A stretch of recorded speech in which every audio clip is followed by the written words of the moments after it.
Hey guys, Warman here, back with another episode of Questions, Answers, and News. Let's get to it. First off, every now and then we see questions pertaining to the second start year seen on the front end, 1337, and when that is going to be playable. We have no idea.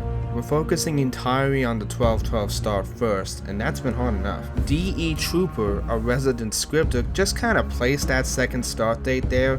This is when he was testing out like the front end stuff, and he basically put that second start date there. This is kind of as like a proof of concept. So it wasn't really part of the original plan. However, we do want to do it at some point. And one of the side effects of our tier system is we'll have a lot of the units and assets all ready to go. So it shouldn't take as long once we get started, but please don't quote me on that one. Some people were wondering, since we finally figured out a way to fix the infamous battle replay bug, why haven't we implemented it in a hotfix? To explain why, I kinda have to explain what fellow modder Sarah Temmer of the Shogun 2 Last Alliance mod fame discovered. And this is gonna delve into modding lingo, so I'll try to explain it as best I can. And this is gonna seem like a tangent, but it's not. All mods have database tables, basically taken from the vanilla game and altered and modded with. There was one table called Land Unit Officers. This is one of several that determines what officers and standard bearers certain units will get. This table in particular determines the combination of officers and standard bearers that certain entries will have. For a real easy example, take this one for the IUBITs. It has a general in the officer slot and a banner carrier one in the other slot. And this is what it looks like in game. You with me so far? As you can see here, there's 6 different columns, and these ones actually don't work. This table itself is as old as Empire Total War, hence the musician label here. So the most you can have are 1 officer and 2 standards. You can have an officer in that 1 officer slot, you can have a standard bearer and the standard bearer 1 and musician 1. Now you're probably wondering what on earth this has to do with battle replays. Well, Sarah discovered that if you have a cavalry unit with a standard bearer in the standard bearer 1 slot, the replay won't work. And you know how pretty much every faction has a cavalry unit for the bodyguard? No matter what, you have a cav unit. Yep. Now the types of officers and standards we give our factions is a part of the roster design, with different officers, banners, and such combinations. And many of these now have to be altered because some officer banner combos are for both infantry and cavalry units. Some units don't need their officers changed because they're infantry only. It's a lot to go through, and while our dev builds have this fix enabled, we're probably going to have to go back and fix some things because of this later on. Furthermore, we have a bunch of roster revamps and other such stuff like that in store for this next update, so we'd rather just bundle the fix with that instead. So that just leaves one question. Why did this random table affect the battle replays? And the answer is, we don't know. Seriously, we have no idea how the hell this caused the problem, and there was no way we would have guessed it. In fact, I have no idea how Sarah figured that out. I think she just kind of discovered it. Next up, I want to briefly explain why we took the download links off ModDB to those who missed it. For a while, ModDB was one of the best places to download our mod, especially since for a long time, our mod couldn't be uploaded properly onto the workshop due to file constraints. However, Workshop got a lot better with this, so we started to upload our packs there directly. One of the side effects of this was it made it less easy to use external links anymore because of how Workshop handles pack files. But for people with legal copies of Attila, there was literally no reason not to use Workshop. See where I'm going with this? We were getting a lot of bug reports from obvious pirates, and we do not condone such behavior. But even more than that, it also clogs up our bug reports feed. We already get a good amount of redundant reports on people not reading the FAQ or the already reported bugs channels, but this just made the problem a lot worse, and it made it harder for us to discern genuine feedback and reports from the mire, which in turn makes it harder for us to address problems, which makes it longer before we can release updates. I know some people are probably going to be upset over this, but please try to understand where we're coming from here. Next up, I want to address people asking for Mercenaries, Naval Units, and buildings. Make no mistake, we plan on working on all of these. For Mercenaries and ships, a lot of it boils down more to the fact that the respective team members who would be enabling them, Zisamoto and You Guess Who respectively, are working on several other things right now. Like I said last time, we can't be everywhere at once. And as for the buildings, it's more complicated. I'll be honest, and this is also probably something that's gonna make some people upset. That's probably gonna be the last thing we ever do.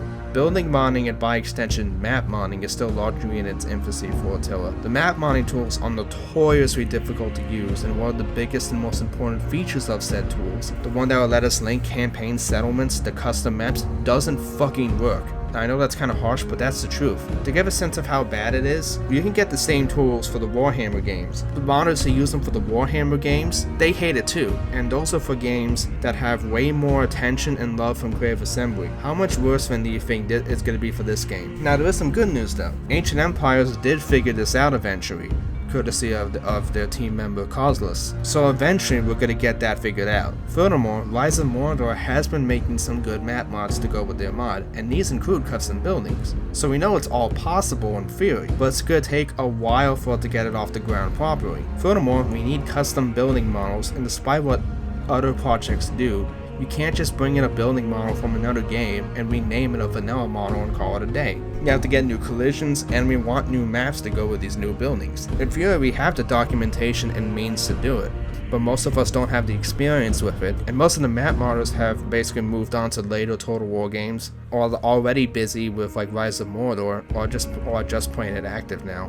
We've also had people come aboard to help but basically ghost us for whatever reason.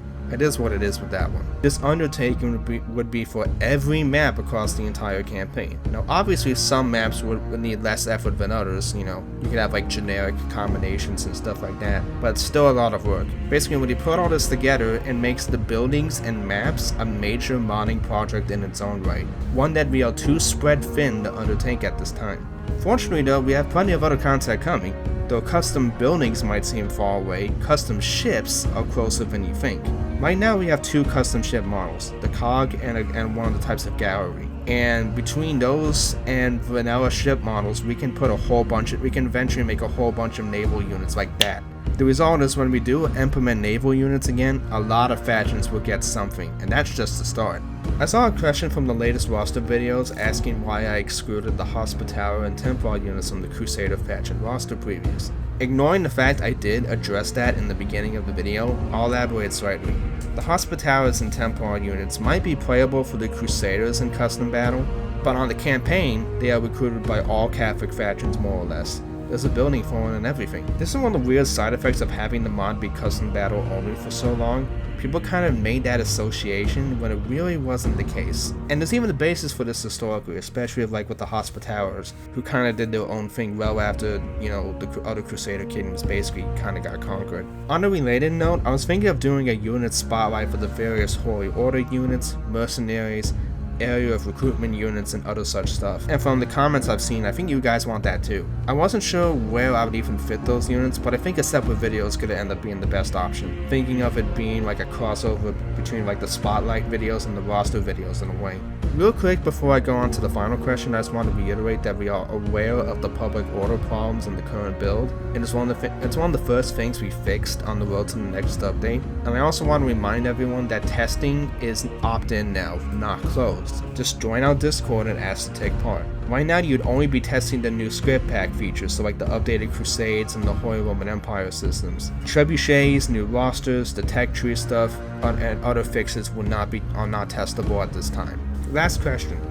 Actually, I'm gonna cut out the middleman here, because people are always asking us when the next update is, and the answer is still when it's ready. So I'm just gonna give a status update to follow up what I mentioned last time. To those who missed it last time, the biggest thing we wanted to get done before we launch the next update is to get the tech trees completed, since once we get those done we can put in the latter tier units.